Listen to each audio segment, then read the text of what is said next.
Shalom kepada kakak pengajar guru saya, kakak Elizabeth dan kak Elsa.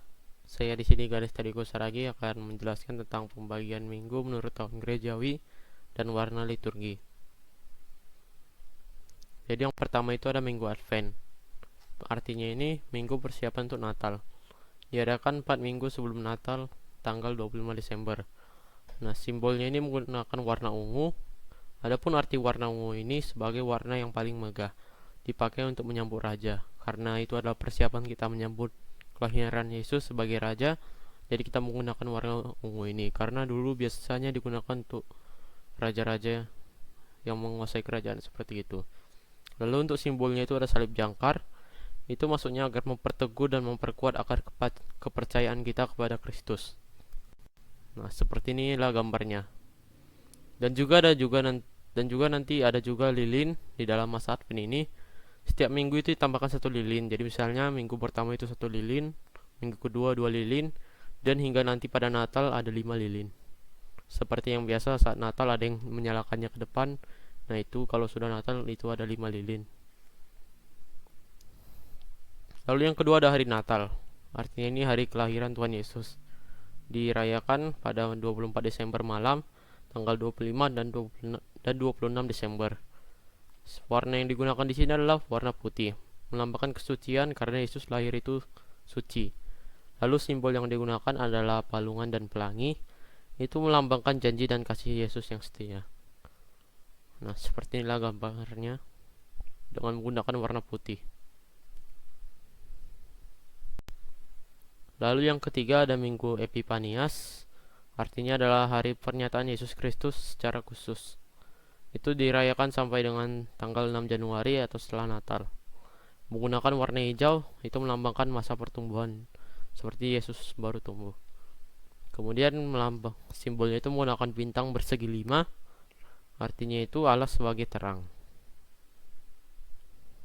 Nah, gambarnya seperti ini, menggunakan warna hijau sebagai latar belakangnya. Nah, lalu kemudian kita masuk ke masa Prapaskah. Ini adalah masa persiapan untuk Paskah. Itu masanya dalam 7 minggu sebelum Paskah, menggunakan warna ungu atau hitam.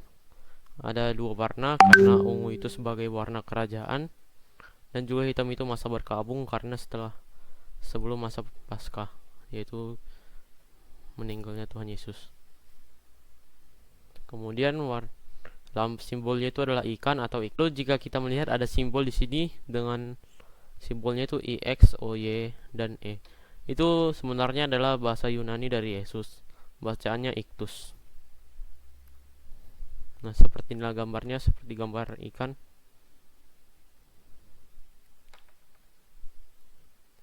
Lalu lanjut kita ada yang kelima, ada Jumat Agung. Ini adalah kematian Yesus Kristus. Harinya dirayakan hari Jumat sebelum Paskah. Warna yang digunakan adalah warna hitam karena melambangkan kita bersedih dan berkabung atas kematian Yesus Kristus. Lalu simbolnya itu adalah simbol salib, yaitu kematian Yesus yang salib dan mahkota duri.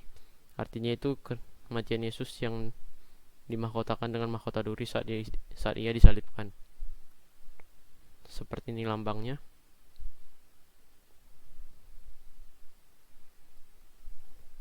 Nah, lalu kemudian ada Paskah. Artinya adalah kebangkitan Kristus. Masanya yaitu hari Minggu Paskah. Warna yang digunakan itu putih karena melambangkan Yesus yang bangkit telah suci. Jadi yang digunakan warna putih dan suci. Lalu simbol yang digunakan adalah bunga lili. Artinya itu kita berbunga indah setelah ditebus oleh Kristus. Jadi maksud dari bunga lili itu adalah kita sudah ditebus dari dosa-dosa kita, sehingga kita menjadi putih seperti bunga lili. Suci kembali kita. Nah, ini adalah gambarnya.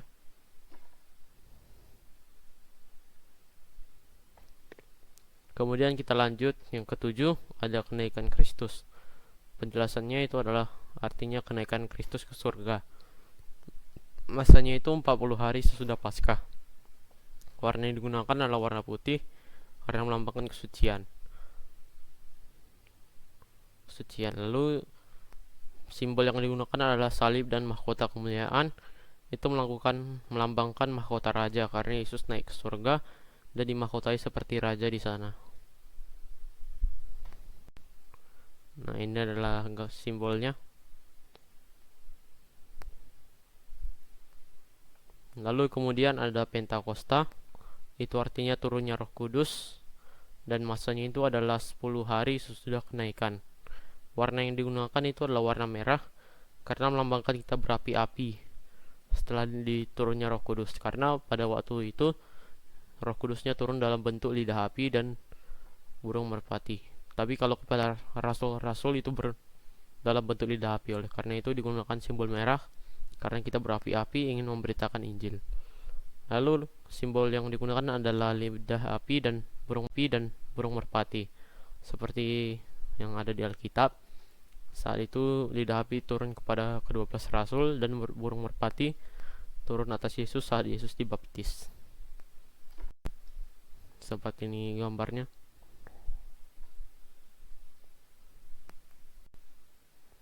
Nah, lalu yang ke-9 itu ada Minggu Trinitatis yang pertama. Ini adalah hari untuk menghayati ketritunggalan Allah. Masanya itu 1 minggu sesudah hari Pentakosta. Warna yang digunakan itu putih, melambangkan kesucian, dan simbol yang digunakan itu triquetra. Triquetra itu seperti segitiga, namun ada seperti bentuk lonjong itu setiap sudutnya. Itu melambangkan ketritunggalan Allah, yaitu Yesus, Roh Kudus, dan Allah Bapa. Nah, seperti ini gambarnya. Dia berbentuk seperti segitiga, namun ada yang lonjong ke dalam di setiap sudutnya. Lalu berikutnya itu ada hari-hari Minggu sesudah Trinitatis kedua sampai ke 26. Artinya itu adalah masa gereja berjuang. Jadi ini masanya adalah 25 minggu sesudah Minggu Trinitatis pertama. Warna yang digunakan adalah warna hijau, yaitu melambangkan kita itu bertumbuh kembali, karena gereja itu berjuang untuk dibangun kembali, dan kita itu digunakan warna hijau melambangkan masa bertumbuh. Kemudian yang digunakan adalah simbolnya burung merpati dengan ranting. Burung merpati itu melambangkan Yesus, sedangkan ranting itu adalah kita.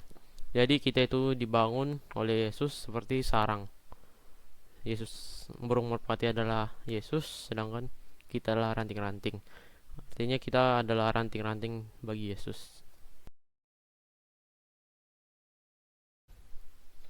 Lalu untuk penjelasannya lebih lengkap lagi, yang pertama ada Minggu Advent, yaitu 4 minggu sebelum tanggal 25 Desember. Lalu Hari Raya Natal, tanggal 24, 25, dan 26 Desember. Kemudian Minggu Epifanias, yaitu hari pernyataan Yesus secara khusus, yaitu baptisannya sampai dengan tanggal 6 Januari. Lalu Minggu Septuagesima, yaitu hari ke-70 sebelum Paskah. Kemudian ada Minggu Sexagesima, yaitu hari ke-60 sebelum Paskah. Ini sebagai tambahannya saja. Lalu minggu sebelum Quinquagesima, yaitu ke-50 sebelum Paskah. Lalu Minggu Estomihi, yaitu minggu sengsara yang pertama. Jadilah bagiku, seperti yang ada di Mazmur 31 ayat 3. Kemudian Minggu Invokavit, yaitu minggu sengsara yang kedua. Bila ia berseru kepadaku, aku akan menjawab. Terdapat di Mazmur 91 ayat 15. Kemudian Minggu Reminiscer, ingatlah segala rahmatku dan kasih setiamu ya Tuhan. Terdapat di Mazmur 25 ayat 6. Lalu kemudian Minggu Okuli atau minggu sengsara keempat. Mataku tetap terarah kepadamu. Mazmur 25 ayat 15. Lalu Minggu Letare, minggu sengsara yang kelima. Lalu Minggu Judika, minggu sengsara ke-6. Lalu Minggu Palmarum, minggu sengsara ke-7. Lalu Hari Raya Paskah. Setelah jadi ada 7 minggu dulu sebelum Hari Raya Paskah, yaitu Paskah itu kebangkitan Tuhan Yesus. Kemudian Minggu Quasimodogeniti, yaitu minggu Paskah pertama. Kemudian Minggu Misericordias Domini, yaitu Minggu Paskah kedua. Lalu Minggu Jubilate, yaitu Minggu Paskah ketiga. Lalu Minggu Cantate, yaitu Minggu Paskah keempat. Lalu Minggu Rogate, yaitu Minggu Paskah kelima. Jadi ada 5 Paskah, ada 5 Minggu Paskah lagi yang kita alami. Kemudian peringatan kenaikan Yesus ke surga, kemudian Minggu Eksaudi, kemudian Pentakosta, hari turunnya Roh Kudus, lalu Minggu Pentakosta atau Trinitatis ke-1, kemudian Minggu Trinitatis ke-2 sampai ke-26, kemudian Minggu peringatan kepada orang yang sudah meninggal, dirayakan 1 minggu sebelum Advent. Lalu balik lagi lah ke Minggu Advent, dan seperti itulah terus tahun-tahun di dalam gereja kita. Sekian dari saya, dari Cedi Gusaragi, saya ucapkan terima kasih.